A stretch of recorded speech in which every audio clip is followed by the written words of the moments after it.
Alright, तो consider करो कि हमारे पास एक कंडक्टर है जिसकी लेंथ L है और जिसका क्रॉस सेक्शन एरिया जो है वो A है गाइस, ठीक है। और अज्यूम करो कि ये जो आपका कंडक्टर है इसकी रेजिस्टिविटी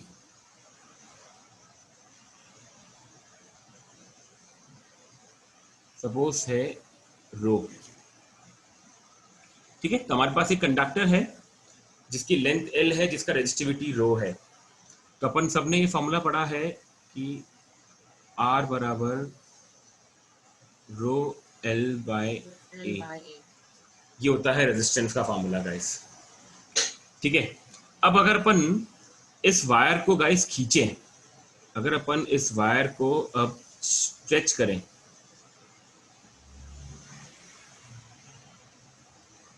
अगर अपन इस वायर की स्ट्रेचिंग करें तो सोचो क्या इंक्रीज होगा और क्या डिक्रीज होगा गाइस, सोच के बताओ मेरे को। सर लेंथ इंक्रीज होगी, और sir cross section area decrease decrease होगा। करेगा, है ना। लेंथ इंक्रीज होगी और cross section area guys decrease करेगा। सब एग्री कर रहे हैं इस चीज के ऊपर, ठीक है। सो इसका मतलब रेजिस्टेंस में भी गाइस चेंज आएगा क्या इसके? यस, क्योंकि अगर लेंथ चेंज हो रही है, एरिया चेंज हो रहा है गाइस, तो रेजिस्टेंस में भी इसके चेंज आएगा, ठीक है। तो जब भी कभी आपके पास स्ट्रेचिंग वाला केस आता है, यानी कि अगर अपन किसी रेजिस्टेंस वायर को खींचते हैं, तो ठीक है, तो देखना इस पे अपन कैसे कर सकते हैं गाइस। सबसे पहले अगर अपन इस कंडक्टर का वॉल्यूम फाइंड करें, तो मान लो कि इस कंडक्टर की जो रेडियस है सपोज वो है R, तो अपना वॉल्यूम क्या हो जाएगा इसका? Pi r square into L, sir pi r square.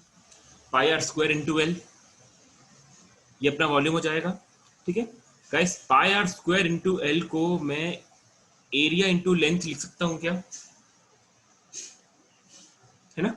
तो वॉल्यूम हो जाएगा अपना pi r square into L, that is area into length, alright. तो चाहे आप किसी वायर को स्ट्रेच करो, अगर आप किसी वायर को स्ट्रेच करोगे तो गाइस क्या इसके वॉल्यूम में हमें कोई चेंज देखने को मिलेगा क्या, या वॉल्यूम सेम रहेगा? गाइस वॉल्यूम जो रहेगा वो एकदम कांस्टेंट रहेगा, सेम ठीक है। रहेगा। Yes, so volume will remain constant. अगर आप किसी वायर को स्ट्रेच करते हो तो वॉल्यूम रहेगा गाइस इसके अंदर आपका कांस्टेंट, ऑलराइट। तो अब देखो आर का हमने फॉर्मूला पढ़ा है रो एल बाय ए। अब गाइस गौर से देखना, अगर मैं इसको ऊपर लेंथ से मल्टीप्लाई कर दूं और लेंथ से गाइस डिवाइड कर दूं, कोई फर्क पड़ेगा इस पे? कोई फर्क नहीं पड़ेगा। फॉर्मूला था रो एल बाय ए, मैंने ऊपर लेंथ से मल्टीप्लाई करा और लेंथ से गाइस डिवाइड कर दिया इसको, ठीक है। सो अब एक बार फॉर्मूला क्या बन गया, that is rho L square upon guys area into length, क्या बन जाएगा? वॉल्यूम बन जाएगा, ठीक है।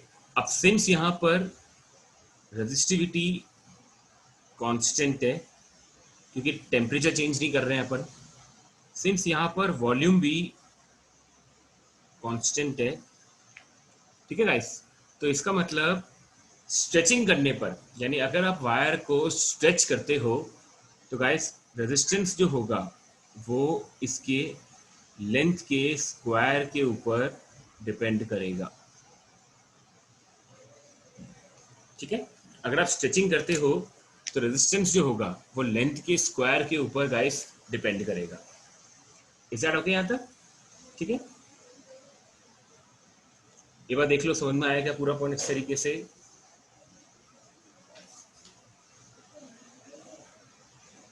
ऑल राइट, ये पॉइंट बिल्कुल क्लियर है सब लोग, ठीक है गाइस, ऑल राइट, ठीक है। देखो इसके ऊपर एग्जाम्पल करते हैं एक, अगर आपको ये नोट करना है तो फटाफट से नोट कर लो उसको एक बार, सब यहाँ सबने नोट कर लिया है इसको।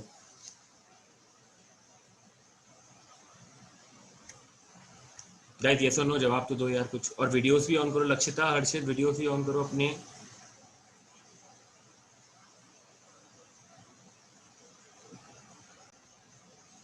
अब इस टॉपिक से रिलेटेड एक एग्जांपल, ठीक है, लिखो। A resistance of a resistance of 4 ohm wire, a resistance of 4 ohm wire is being stretched, is being stretched such that its length becomes, a resistance of wire 4 ohm is being stretched such that the length is made 4 times, such that its length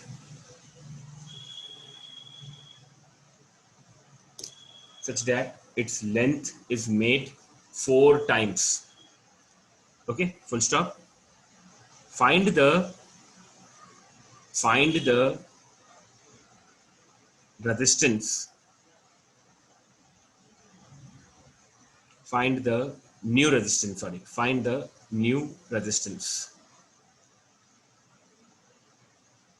एक wire है, इसको अपन ने खींचा और उसकी length को 4 गुना बढ़ा दिया, तो गाइस इसका नया रेजिस्टेंस क्या होगा, ट्राई करो। ओके, तो अपन ने देखा अभी रेजिस्टेंस प्रोपोर्शनल होता है गाइस एल स्क्वायर के, तो क्या मैं इसको ऐसे लिख सकता हूँ क्या, अब देखो R2 upon R1 is equals to L2 square upon L1 square, ऐसा लिख सकते हैं अपन गाइस इसको।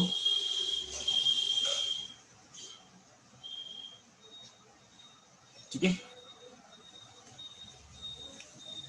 लिख सकते हैं ऐसा अपन, ऑलराइट। अब देखो, मान लो कि इनिशियल लेंथ जो है वो L है और फाइनल लेंथ इंक्रीज होकर के हो गई है 4 टाइम्स, तो फाइनल लेंथ हो जाएगी 4L।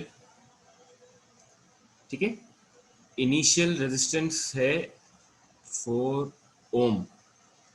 अब गाइस मेरे को R2 फाइंड करना है, ठीक है ना, तो देखो R2 के लिए अपन सब्स्टिट्यूट करें वैल्यू को, सो R2 अपॉन 4 बराबर L2 यानी कि 4L का स्क्वायर अपॉन L का स्क्वायर। गाइस ठीक लिख रहा हूं मैं इसको, हर्षित ठीक है, ठीक है, ऑलराइट। सो R2 upon 4, guys 4L square कितना हो जाएगा, 16L square upon L square, तो ये L स्क्वायर से L स्क्वायर कैंसिल और ये 4 इससे चले जाएगा मल्टीप्लाई के अंदर, तो यहाँ से आपके पास R2 आ जाएगा गाइस 64 ओम्स। ठीक है, थम्स अप कर दो अगर आपको समझ में आ गया हो तो ये पूरा।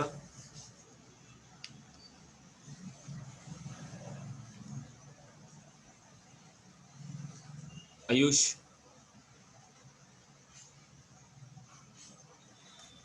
ऑलराइट, हर्षित, ठीक है, तो ये अपना आई होप ये वाला एग्जांपल आपको क्लियर हो गया होगा गाइस, ये वाला। ठीक है, अब देखो इसी का सेकंड केस देखना गाइस, अब स्ट्रेचिंग वाले का ही सेकंड केस। ठीक है, देखो R बराबर अपन ने फॉर्मूला पढ़ा है रो L अपॉन A। ठीक है, अब अगर अपन इसमें ऐसा करें, अब R बराबर रो L अपॉन A, ऊपर एरिया से मल्टीप्लाई कर दें और नीचे भी एरिया से मल्टीप्लाई कर दें। ठीक है, पहले अपन ने क्या किया था, पहले अपन ने एल से मल्टीप्लाई किया था गाइस, अब अपन एरिया से मल्टीप्लाई कर रहे हैं। तो गाइस ऊपर क्या बन जाएगा, रो इंटू वॉल्यूम, अपॉन में क्या आ जाएगा, एरिया का स्क्वायर। ठीक है, सो इसको अपन ऐसे लिख सकते हैं क्या, देखो rho into volume upon area होता है पाई आर स्क्वायर, तो अगर अपन उसका एरिया का स्क्वायर करेंगे तो जाएगा pi square R to the power 4। लक्ष्यता ठीक है? Yes okay, sir. सो इसका मतलब यहाँ पर अपन कह सकते हैं कि जो रेजिस्टेंस होगा वो कंडक्टर के रेडियस के 1/4 पार के ऊपर डिपेंड करेगा। स्ट्रेचिंग के केस में गाइस, अगर आपका वायर स्ट्रेच करता है तो इस केस में रेडियस के ऊपर जो रेजिस्टेंस होगा गाइस वो इस तरह से डिपेंडेंट होगा। ठीक है, तो अगर आपको रेशियो लिखना हो तो आप ऐसे लिख सकते हो R2/R1 इज R1 की पावर 4 अपॉन R2 की पावर 4 गाइस। देखो एक बार इसको अच्छे से नोट कर लो।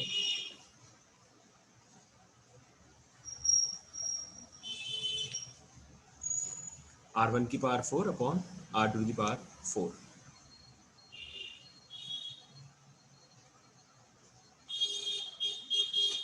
और कोई डाउट है तो पूछ लो उसके अंदर आराम से।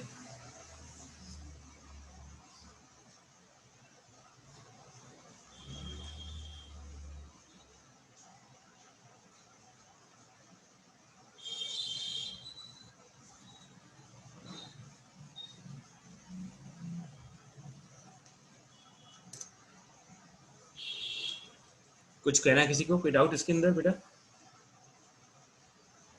ठीक है, एक एग्जांपल लिखो इसके ऊपर। अ यूनिफॉर्म वायर, ये आपके सेट के अंदर सेल्फ टेस्ट 9 है गाइस। Okay, self test 9। जो आपका सेट 2 है, सेट 2 में सेल्फ टेस्ट 9 पेज नंबर 10 पर है ये गाइस। अगर आपके सामने सेट है तो आप डायरेक्टली उसको रेफर कर लो, वरना अदरवाइज सेट नहीं है बता दो। अगर सेट नहीं है तो मैं आपको लिखवा देता हूँ।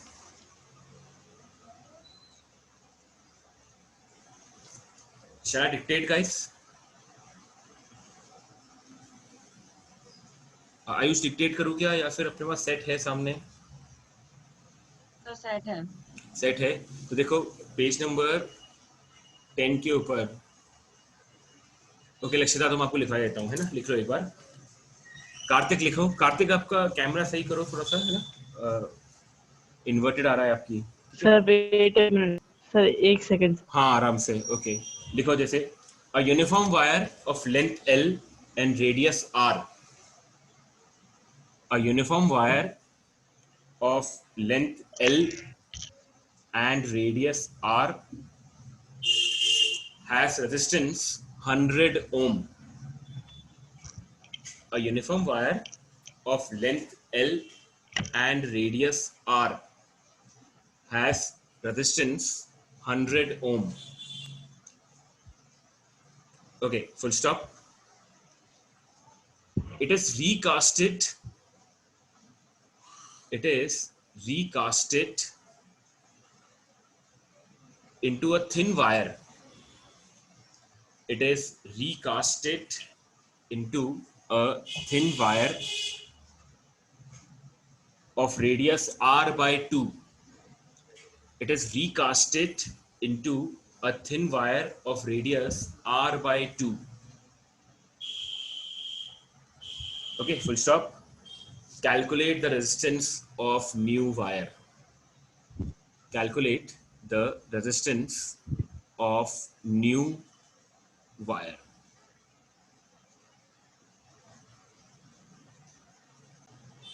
ठीक है, देखो क्वेश्चन हमारा ये था कि पहले एक वायर है जिसका रेजिस्टेंस R है, तो इसका मतलब R1 हो गया R और R1 हो गया 100 ओम। ठीक है, R2 जो नया वायर बना है उसका रेजिस्टेंस पहले वाले रेजिस्टेंस का हाफ है, रेडियस जो है वो हाफ है, ठीक है। अब मुझे गाइस दूसरा जो वायर बना है उसका रेजिस्टेंस फाइंड करना है। तो गाइस ये देखो, ये रहा रिलेशन सामने लिखा हुआ है, अपन इस तरह से कर सकते हैं इसको। सो R2 अपॉन 100 इक्वल्स R1। अब गाइस R1 की वैल्यू R है और R2 की वैल्यू है R/4। तो यहाँ पर आ जाएगा R⁴ और यहाँ पर आ जाएगा R/2 की पावर 4। ऑलराइट, सो आगे बढ़े अगर अपन, तो यहाँ पर हो जाएगा R2 अपॉन 100, गाइस ऊपर हो जाएगा R⁴ और नीचे डिनोमिनेटर में R⁴ अपॉन, गाइस 2 की पावर 4 क्या होता है? 16, ठीक है। तो यहाँ पर आ जाएगा 16। तो अगर अपन इसको थोड़ा सा रेसिप्रोकल करके लेके जाएं तो गाइस देखो, आप R⁴ कैंसिल आउट हो जाएगा, तो यहाँ पर आपके पास बचेगा सिर्फ 16, ठीक है। तो अब ये 100 जो होगा क्रॉस मल्टीप्लाई होकर इससे मल्टीप्लाई हो जाएगा, तो यहाँ पर सॉल्व करके आपके पास R2 आ गया 1600 ओम। गाइस देखो, समझ में आया क्या पूरा अच्छी तरीके से कंसेप्ट? सब लोग थम्स अप कर दो, थम्स अप कर दो एक बार समझ में आ गया हो तो।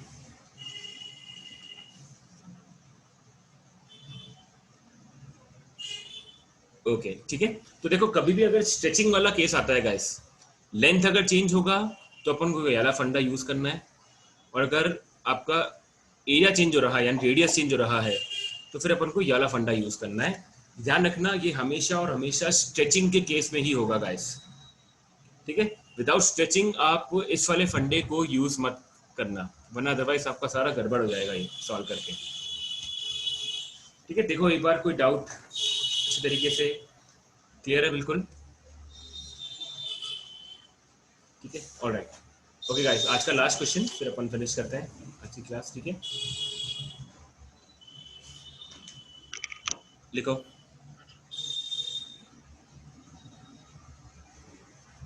ठीक है, लिखना। An electron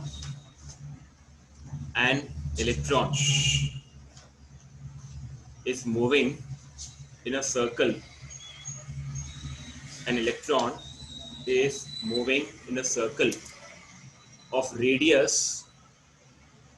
An electron is moving in a circle of radius 0.1 meter. An electron is moving in a radius. An electron is moving in a circle of radius 0.1 meter with a speed of 10 to the power 6 meter per second. An electron is moving in a circle of radius 0.1 meter with a speed of 10 to the power 6 meter per second. Find the electric current. Find the electric current.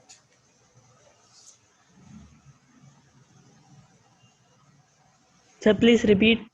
An electron moves in a circle of radius 0.1 meter with a speed of 10 to the power 6 meter per second. Find electric current.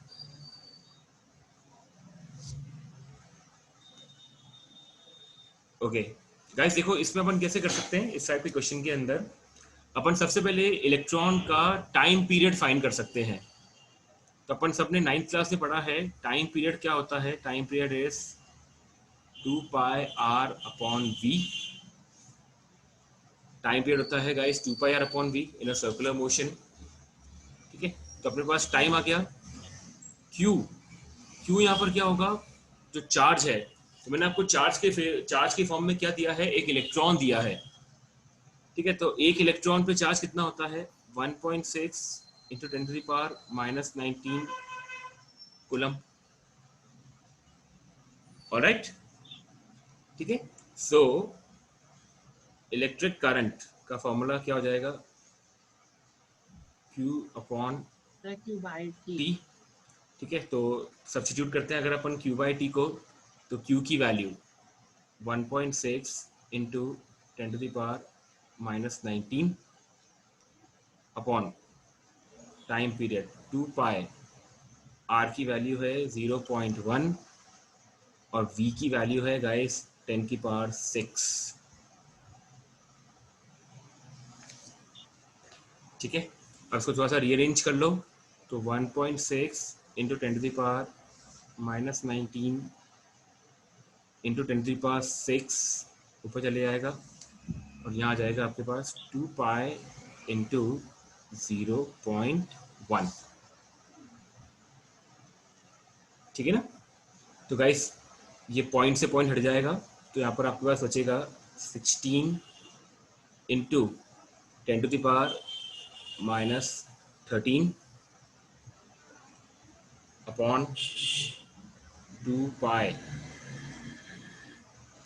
तो ये 2 से ये 8 cancel out हो गया, तो final answer मेरे पास क्या आ गया, that is 8 by pi into 10⁻⁻13 ampere.